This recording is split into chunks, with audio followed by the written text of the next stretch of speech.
Welcome to Awakening Potential Podcast, your gateway from the ordinary to the extraordinary. Today, I'm excited to feature Dr. Jee Baer, an extraordinary individual who has mastered the art of turning everyday moments into milestones of achievement and wisdom. As a foundational health coach, Dr. Jee has navigated the journey from ordinary to extraordinary by making her a perfect guide for wellness in the launch of not only Healthopedia book, she has many others, but today's exploration is how it's impacted the world and how she in particular has impacted the world. And at the heart of the mission here, it's the belief that within every ordinary life lies the seeds of the extraordinary. Dr. Jee transforms this transition, bringing us stories and insights from her experience as a health coach extraordinaire, and shine the light on potential that on us all, excuse me, to transform our lives into something remarkable. Dr. Jee, welcome. I am so excited to have you here. Thank you for taking your time. I know you have an extremely busy schedule. Thank you. As we all do, because we're transforming as you do. You have a million things that you're going to do. And I'm looking, Karen, at is awakening potential. Remember when we were in school, you took classes, but there were the extraordinary people that took AP classes. Awakening potential. That's you. Thank you. That's all of us, really, truly. But we're going to learn how to really step into it. And I know, Jody, you have an extremely extraordinary story yourself, and I'd love for the listeners to to hear that. I know you and I met not that long ago, actually. We met in a speaking class with Les Brown, which he's one of my idols anyway. But it was just Yes. such an instant connection with you and I, and I'm so grateful for that connection. So thank you.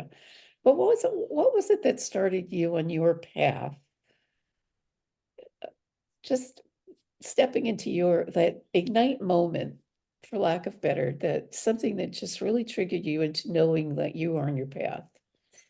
Well, and I would say that it began, music was my talent, Karen, but health became my passion. See, Mm. I learned that I could sing.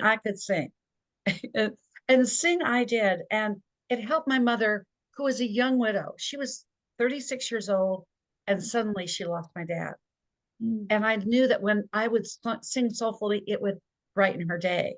Well, she poured into me. And this is what we do. You pour into people. She poured into me with money she could ill afford. Karen, she allowed me to take my talent all the way to the New York City Opera. And Uh, singing there, I did. I'm a classically trained vocal musician. And I was on my way that ordinary time that turns extraordinary, but it's that setback that's a setup for a comeback. Absolutely. And I was on my way with the St. Paul Civic Chamber Orchestra singing my solo performance, what I thought that day, to Handel's Messiah.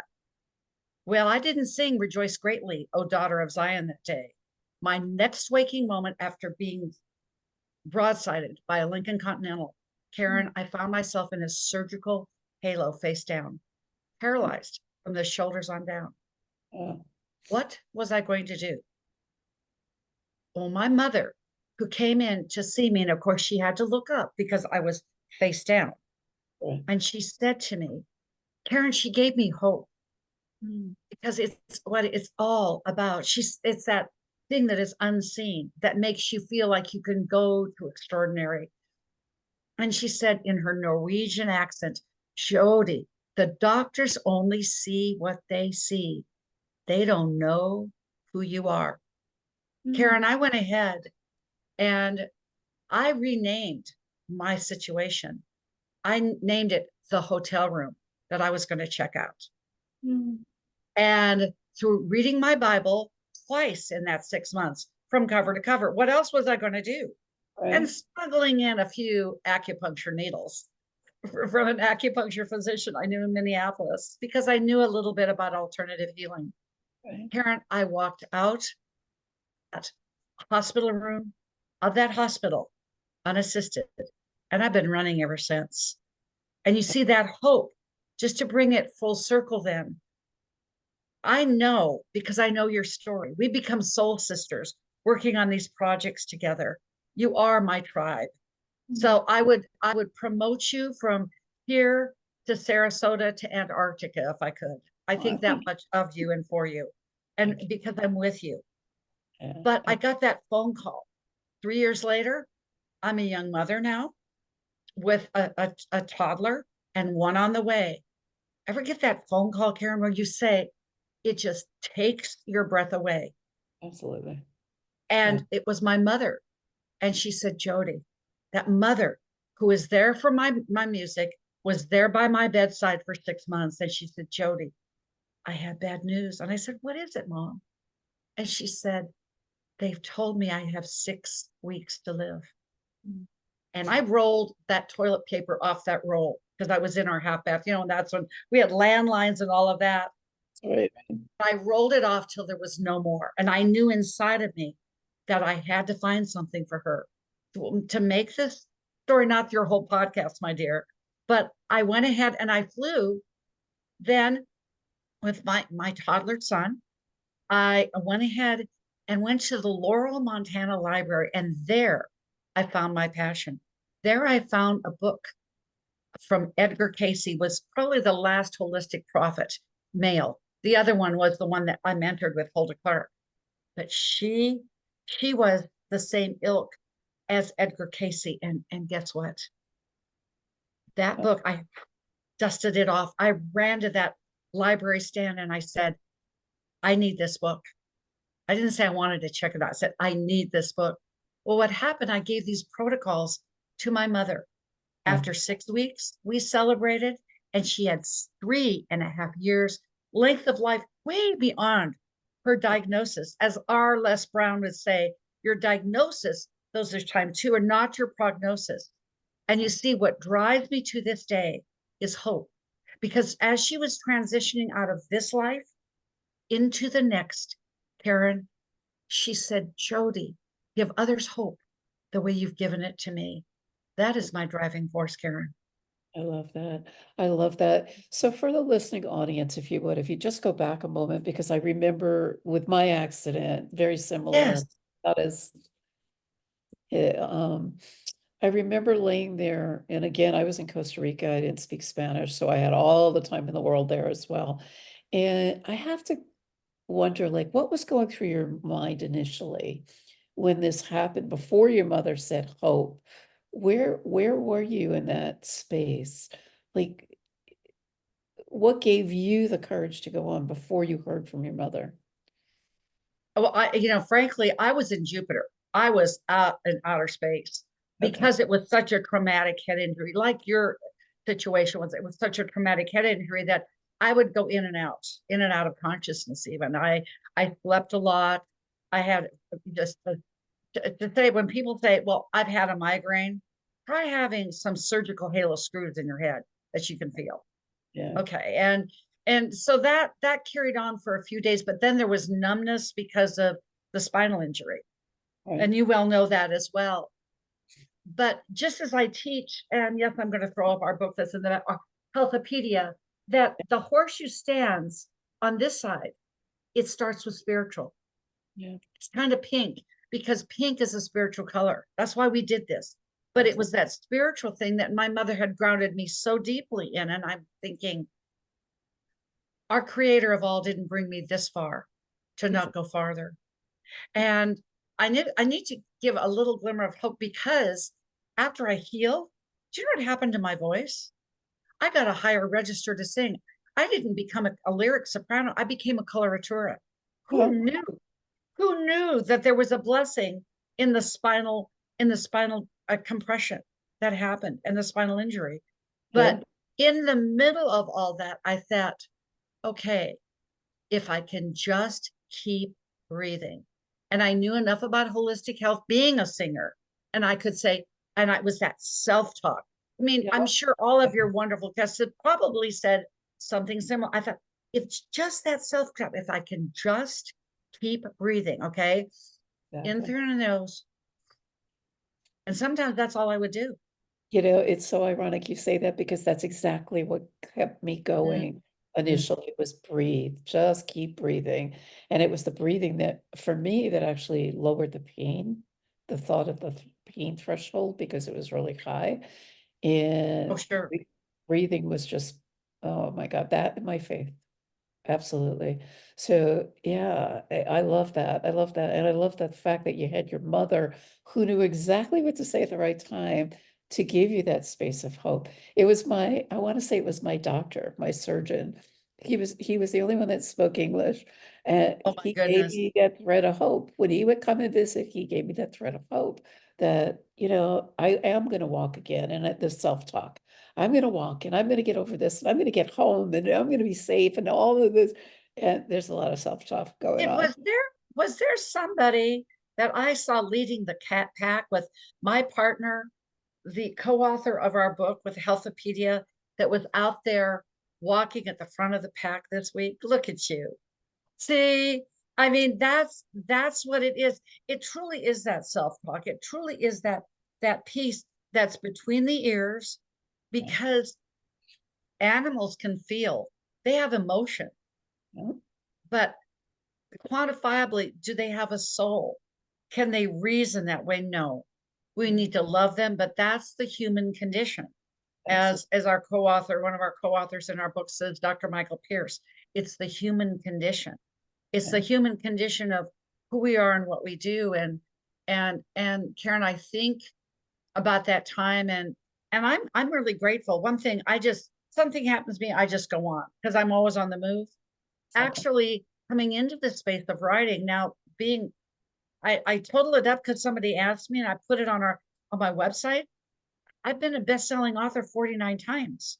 But I Yeah. just started writing during COVID. I thought, how did that happen? Mm, Because I took, ladies and gentlemen, because I took a chance on me.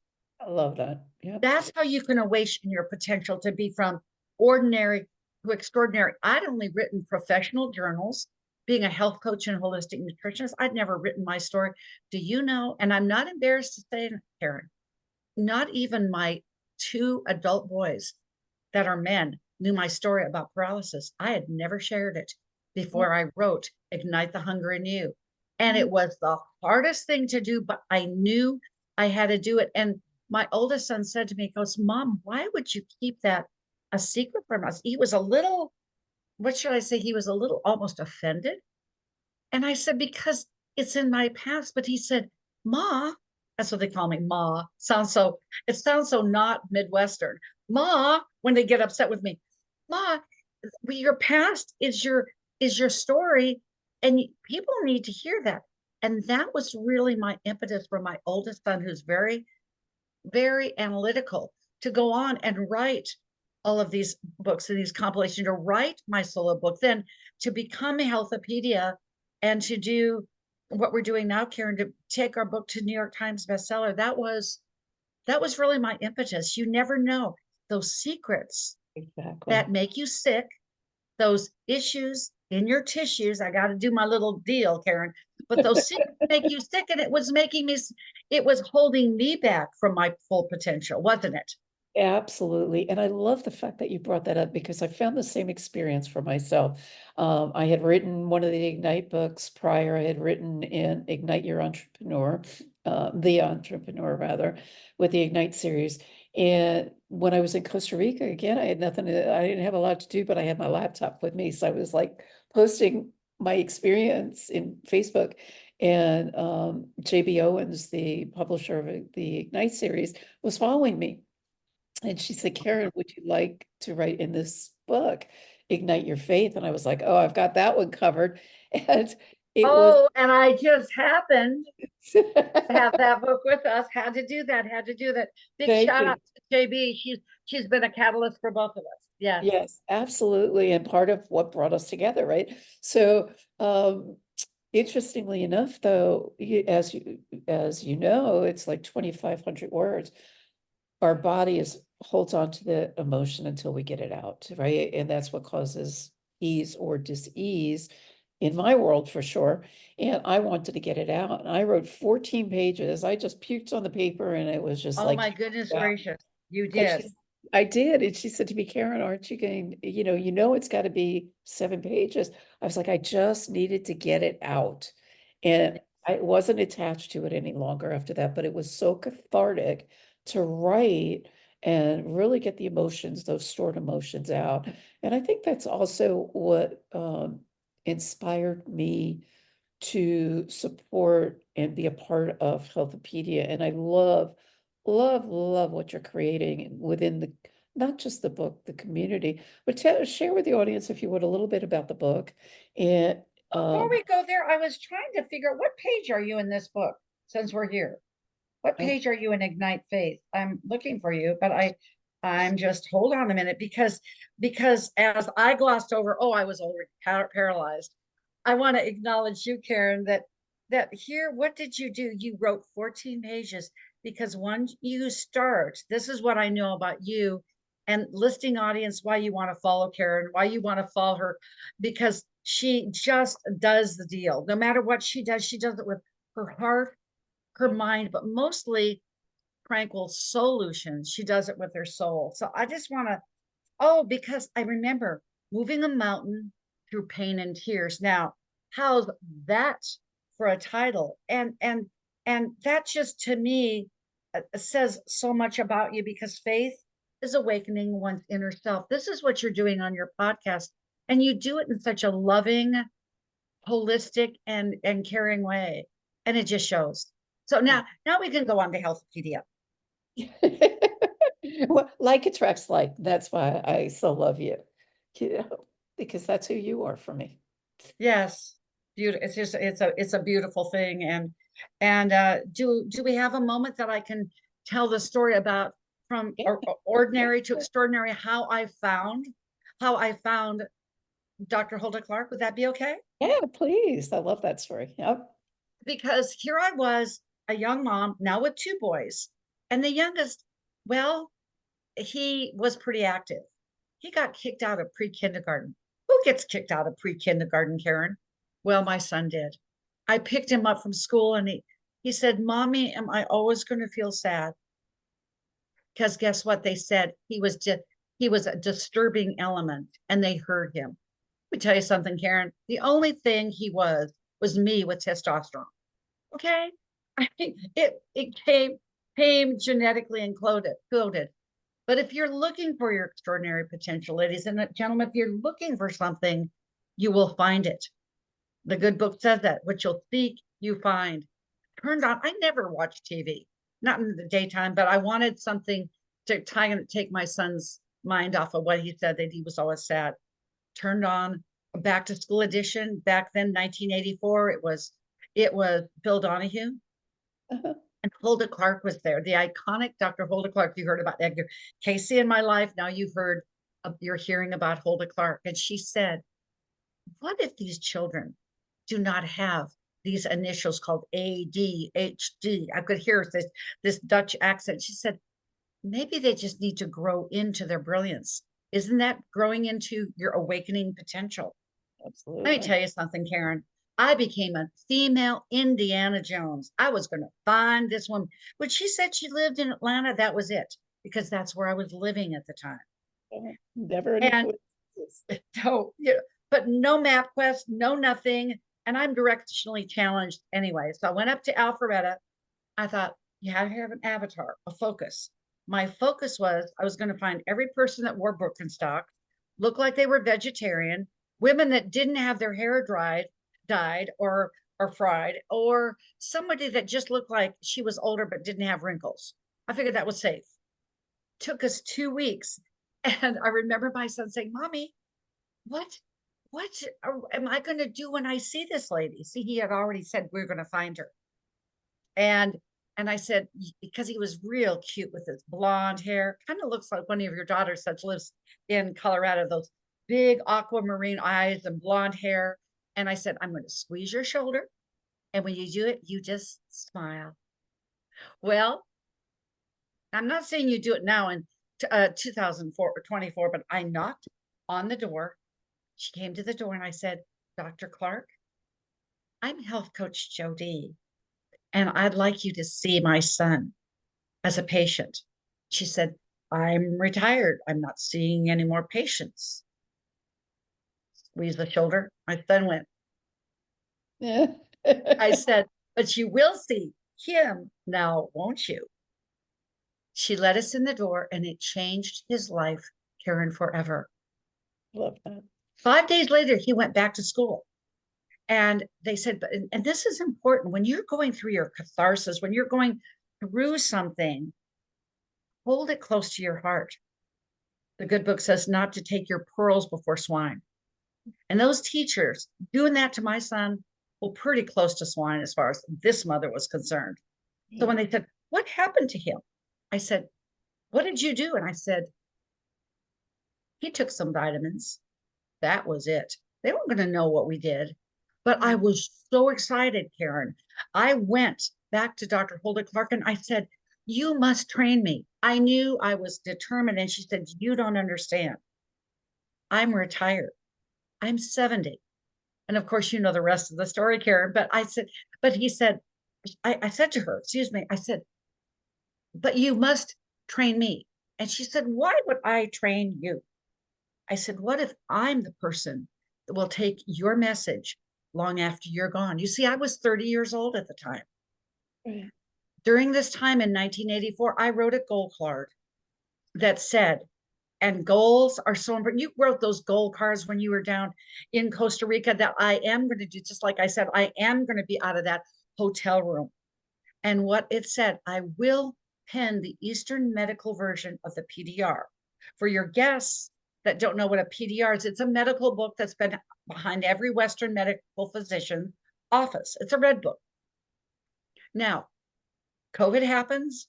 I'm finishing up my dissertation, doing a lot of writing, cleaning things out. There was something I wanted to bring in there about ADHD and my experience with my youngest son and how we did this holistically. I was also helping one of my client patients with a son that was off the rails. I bet there's something in those notes. You know, some notes you don't throw away, right? Are you a saver like me, Karen? Yeah. Yes. And so I went ahead and outfilled this goal card. Karen, I had goosebumps upon goosebumps. I just got goosebumps. Yes. And I said, maybe this is the time for us to do this because, as I've said, vision, that was my vision, which is awakening your potential from ordinary to extraordinary. Vision and mission. We were on a mission. We Absolutely. created this book, 40 authors. I've never done this before. 40 authors. Every author that I asked, and people asked me, like you asked me, I was so honored when we connected with Les Brown. Yeah. And I'm humbled to say this. It happens because I had a vision, ladies and gentlemen. Have a vision of your extraordinary. Have a vision of what only you can do, what you can do, no one else. Absolutely. And here in the pages of this book are some of the most extraordinary stories I've ever heard of in my life. Why? Because I had a vision. Why? Emotional Karen Rudolf says the language of healing, words as medicine. You use those words as medicine to you when you were down in Costa Rica, and they were medicine to your soul, and they are medicine to your soul. If you think that you need some kind of a coach to use those words on you, well, to my left, I'm looking at. And it says life is a conversation which emanates from within. So you emanate that, Karen, but we each emanate that. We each just put our underwear on one leg at a time. We're nothing but ordinary, but we've done the work to become extraordinary. And in our book, The Physical Pillar, I tell the story of Hulda Clark. She is all over this book, needless to say. But my story title is The Path to Healing and Wholeness. This is what you're doing on awakening the potential and the potential. So it is the to you, because that the extraordinary is exactly what you can do one healthy meal at a time, one healthy choice at a time, one healthy connection at a time. And this book, and I'm saying it right here, my vision for Healthopedia, and I'm so grateful that you said yes after one encounter. You didn't have to, but you did. There are no coincidences. And Okay. taking that vision, Healthopedia will, with our creator's help, and what we're doing with this vision, we will create Healthopedia, will be a household word, just like, let's Google it up. Go grab a Kleenex. That's a Kleenex. Yeah, We don't say grab a puff. So we don't say grab a tissue. Can you grab me a Kleenex? That's what Healthopedia is going to be, is the layout of what we can do. And we've just begun to scratch the scratch. And you, with your extraordinary awakening potential, have done that too. absolutely. Thank you. Yeah. So you've given us so many pearls of wisdom that if there's one thing that you would love to drop another pearl in for, what would that be to leave our listening audience with? I think it is what I say as a health coach, that health isn't something you do, it's what you become along life's journey. Awakening potential is not something you have to do, it's what you become.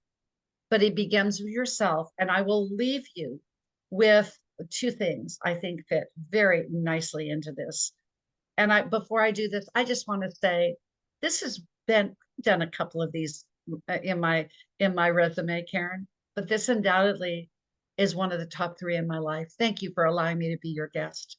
Thank you for allowing me to put this story together. If only KR can do, because Karen Rudolf is that brand that has her signature on everything you do, because that's who you are. So I end with this. I would say that when you take care of you and your world, see, you take care of you. I took care of myself in that halo. You took care of yourself in that hospital bed. The world around you is empowered forever.